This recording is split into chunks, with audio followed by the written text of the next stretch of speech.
Halo, Assalamualaikum. Balik lagi dengan saya di channel Sobat Oprek. Kepada video kali ini kita libur dulu untuk oprek HP-nya, untuk servis HP-nya, tutorial servis HP dan sebagainya. Karena di sini selain saya servis HP, saya juga punya counter. Sudah saya kembangkan dimulai dari tahun 2019 sampai pada hari ini. Dan jadi saya ingin berbagi pengalaman dengan teman-teman Sobat Oprek maupun penonton di channel ini yang mungkin memiliki keinginan untuk terjun di dunia counter, entah itu counter pulsa, counter HP, ataupun versi lengkap ada counter HP dan counter pulsa campur. Jadi mungkin beberapa dari orang-orang mungkin sudah tahu bahwasannya dasar-dasar untuk kita membuat sebuah counter atau mungkin membuat sebuah usaha kecil. Dasarnya itu kalau menurut saya mungkin untuk dasarnya dalam kita membuat sebuah usaha atau mungkin lebih tepatnya membuat counter, teman-teman sudah tahu. Kalau saya golongkan itu minimal ada 4. Yang pertama, teman-teman itu harus punya niat pastinya, terus diimbangi dengan punya tempat, punya modal, dan ngerti tempat kita belanja, atau kasarannya itu tempat kita kulak kalau bahasa Jawanya gitu, seperti itu. Tetapi apakah dengan mengetahui 4 hal ini teman-teman usahanya sudah pasti lancar? Tentu saja tidak.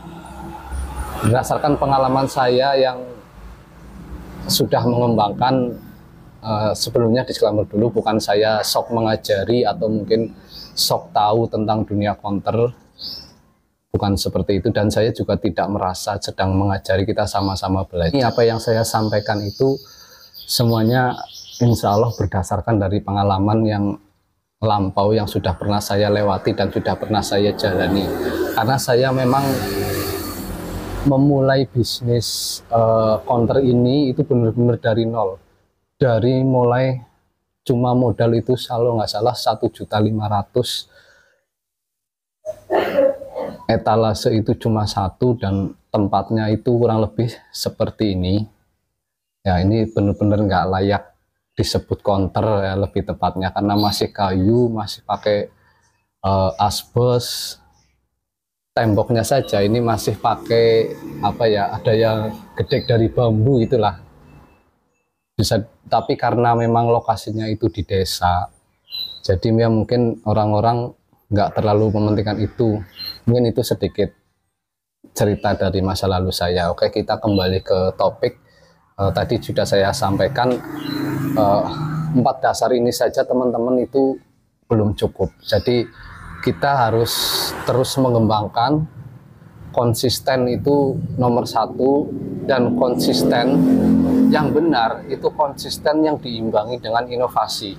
Jadi percuma teman-teman konsisten di dunia counter tapi itu stuck dalam artian counternya itu tidak ada kemajuan. Jadi biarpun konsisten itu nomor 1, tetapi inovasi juga harus diimbangkan, diikut sertakan di situ. Jadi setiap kali ada update terbaru, ada pelayanan baru, ada barang-barang baru, teman-teman itu harus berinovasi, harus selalu update.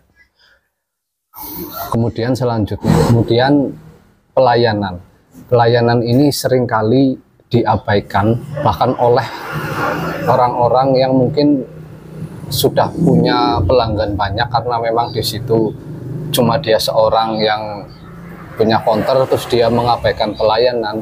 Begitu dia membuka usaha lain yang persaingannya ketat, itu pasti ketar-ketir. Jadi meskipun counter teman rame apapun, pelayanan itu tetap harus dijalankan dengan baik, tidak pandang siapa yang beli, mau itu anak kecil, mau itu orang dewasa, mau itu orang tua yang mungkin rewel, maupun itu komplainan, itu harus tetap kita lakukan pelayanan dengan baik, ramah, murah senyum, dan jangan lupa mengucapkan terima kasih pada saat sudah selesai melakukan transaksi. Kemudian selanjutnya, ini menjadi ujung tombak di dalam kita menjalankan sebuah usaha, tidak lain tidak bukan adalah marketing atau iklan.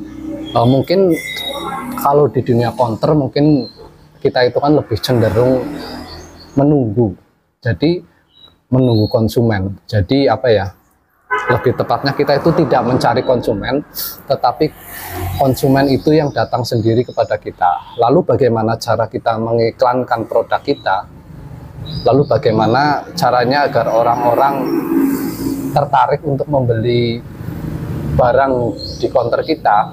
Tentu saja kita harus memasang banyak iklan-iklan, banyak stiker-stiker, bila perlu ada promo. Jadi karena kita menunggu konsumen, maka iklannya itu harus dipajang di counter-counter, entah itu banner, itu plang di pinggir jalan. Jadi seringkali ini disepelekan, seringkali ini dibiarkan, atau misalkan pelangnya itu lecek, pencahayaannya itu kurang. Jadi the power of banner ini sangat berpengaruh sekali, dimana di banner ini, di iklan ini tuh mencerminkan karakteristik counter teman-teman. Jadi ada yang bannernya di atas gede, pakai lampu banyak, nanti kan dilihat orang counternya itu terang, dan yang belanja pun nyaman, tidak gelap.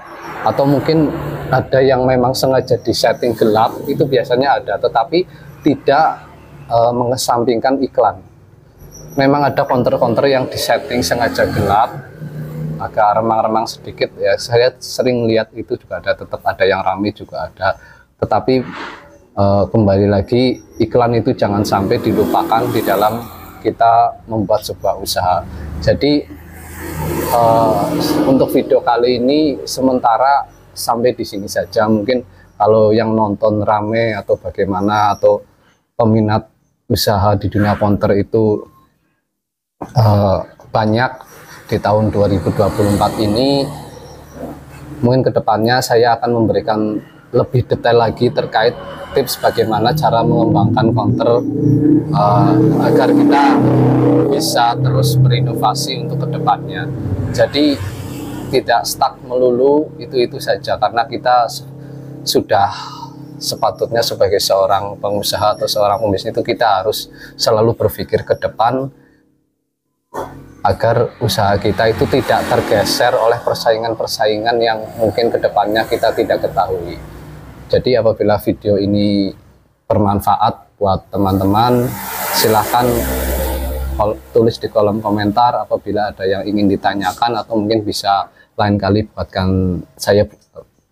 kali saya buatkan video lanjutannya yang lebih detail, di mana kulaknya, entah server pulsa yang murah di mana, terus kulakan aksesoris di mana, itu bisa nanti saya buatkan videonya.